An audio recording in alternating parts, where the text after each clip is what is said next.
What's good, y'all? And welcome back to another amazing episode of We Don't Sip Tea, We Drink Wine. I'm your girl, Miss JLH, and I have another dope review episode for you today. Today, I will be reviewing Honk for Jesus, Save Your Soul. Have y'all seen it? Now, it is fairly new. It did come out on September 2nd, and it is rated R. It is a comedy and satire. It is an hour and 42 minutes long, and you can stream it right now on Peacock. Now, they did only rate it 72% on Rotten Tomatoes, and I think that's insane because I give it 100. I really love this film. I loved it so much. So let's get into it so I can tell y'all my thoughts. Honk for Jesus, Save Your Soul is a 2022 American comedy film written, directed, and produced by Adama Ebo in her feature directorial debut. It is a feature-length adaptation of Ebo's 2018 short film of the same name. It stars Regina Hall and Sterling K. Brown, who are also producers on the film alongside Daniel Kaluuya, who produced under his 59% Productions banner, with Jordan Peele serving as executive producer under his Monkey Paw Productions banner. That's so dope. I did not know that he was a part of Monkey Paw Productions. I think that's really cool because Monkey Paw Productions is really starting to uphold the title of being this awesome creative that comes out with new ideas, just like Issa Rae. So I love Jordan Peele. I love Issa Rae. I think the content that they are creating and putting out is everything, and I'm here for it. Now, let's get back to Honk for Jesus, Save Your Soul. As I told y'all, it is a satirical comedy starring Regina Hall as Trinitie Childs, the proud First Lady of a Southern Baptist megachurch, who, together with her husband, Pastor Lee Curtis Childs, Sterling K. Brown, once served a congregation in tens of thousands. But after a scandal forces their church to temporarily close, Trinitie and Lee Curtis must reopen their church and rebuild their congregation to make the biggest comeback that commodified religion has ever seen. Y'all, I really love this movie so much, honestly. Regina Hall and Sterling K. Brown were iconic, okay? Once again, just the actors in this film were amazing. Everyone from the people that were in the church that were having their moment, from the ladies that you saw, the former congregants, from the film crew, everyone that was chosen to be a part of this cast was just phenomenal, and I just loved it. And oh my gosh, Regina Hall, Sterling K. Brown, I really love them. I liked them together. I didn't realize I did until they were together, and they were phenomenal together. And then I like them individually. They are icons in their own right, and they are the moment. Regina Hall was really the moment in this film. Now, they shoot this movie as if the pastor and the pastor's wife are doing a movie and a documentary themselves, coming back from a scandal and reopening their church. They just wanted to show themselves moving forward and show how they're growing and in a different light. I love that aspect of that. And I also liked the individual moments that you saw between the pastor and the pastor's wife. Sterling K. Brown's character was definitely fighting demons, and you knew that, and you could tell from the moments that you saw with his wife to his individual moments. And it was so unfortunate, but it was such a good, such a well-written piece that you got to see somebody who committed this heinous crime is trying to justify it and trying to make themselves look like a victim. And then you also see how he just really takes everything for granted. Not only his church and his members and his position, but his own wife. And so it was just really awesome to just see such a such a person that people revered as being great and such a community leader just fall from grace like that.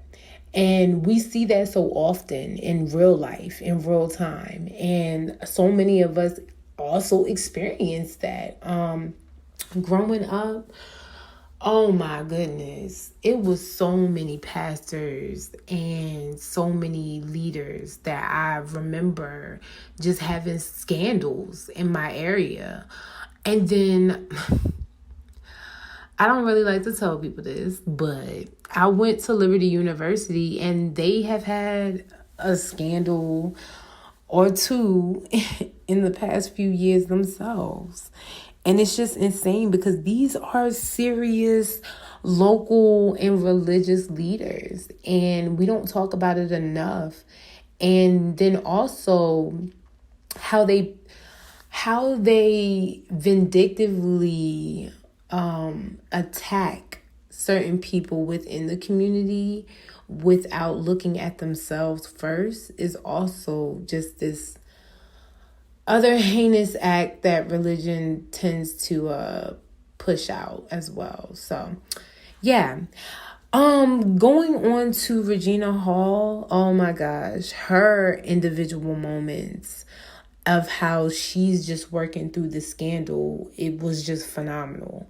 You just got to see her as not only the pastor's wife, but just as someone who's a human being and who's just trying to survive. You know, she understands her role. She understands that there is something going on with her husband. And unfortunately, like most women in certain marriages, and most women who are in religious relationships, they tend to ignore certain things and just kind of like, oh, this is my husband, I'ma stick beside him. Okay, girl.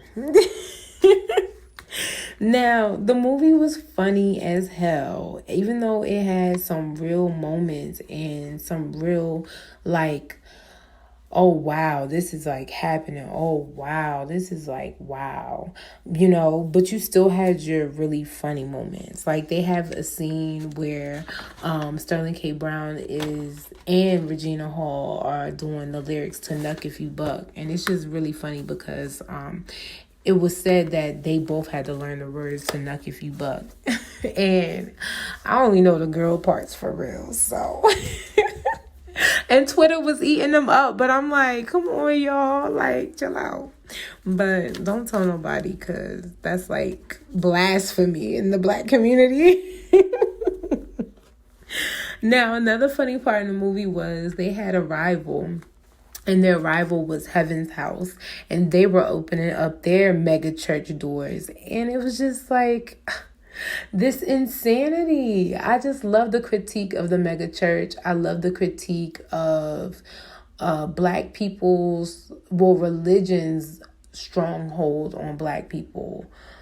Because honestly, this is a critiquing type of film. I mean, ultimately, what do we need mega churches for? I be doing my research before I go to somebody's church. For one, I don't like mega churches. I think they're a scam. Look at how Joel Osteen treated everybody during that flood in Texas. And he still be getting people to come to his church like nothing happened. And then remember that time that they found money in his church behind a stall or whatever? Like just randomly found a bunch of money. A plumber did. And it was like, that just wasn't even talked about anymore. I don't know. Mega churches are scammy to me, and I just never like it. And the pastor always tends to have something, like there's always something, some sort of scandal with mega church pastors. And I don't get down with that.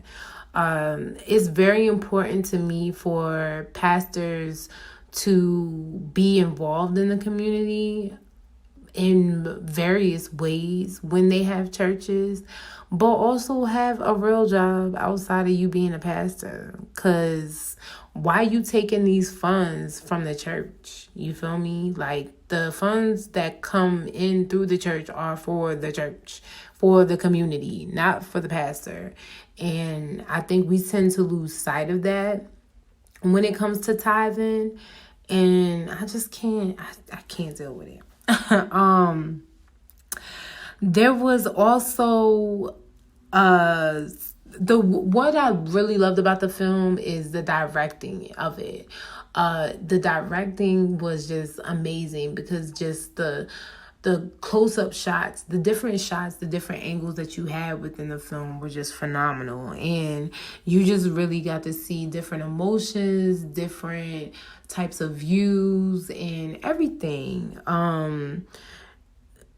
Whole time the pastor and his wife claimed they need to save these souls, but the real souls that needed to be saved were themselves. And it was really unfortunate that they couldn't see past their own egos, that, you know, stuff wasn't right. They needed to get right with themselves before they started preaching and getting other people right, you know.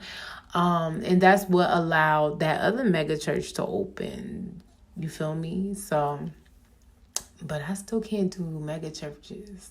And I can't stand churches with co-pastors. Like, first of all, it only need to be one pastor, man or woman. I don't give a damn. But why you got co-pastors? Who does that? It's so cringy for a man and a wife to be up there preaching. Like, I don't want that. That's annoying. Like, y'all got to do everything together. I don't like it. I only need one pastor. Pick one. And Heaven's House wouldn't have been for me either. I couldn't have done that. And I just don't like a lot of people in church like that. You know, those old Southern Baptist churches that be in the South, that be in them back rows, like, if you go too far out back, you might get hung by a Nazi or something. Those are the type of churches back there in them backwoods that I really like, because those be authentic and they be community led. And I don't know, I really appreciate the authenticity those churches have to offer if I was to go to a church. But I ain't giving up my Sunday no more. That's just period. Anyway, give up your Sunday to watch this movie, though. I definitely loved it. Sterling K. Brown is a jewel. Regina Hall is a jewel. And this movie was phenomenal. I don't give a damn what Rotten Tomatoes said. Those people ain't always right. Check it out, y'all. All right, peace.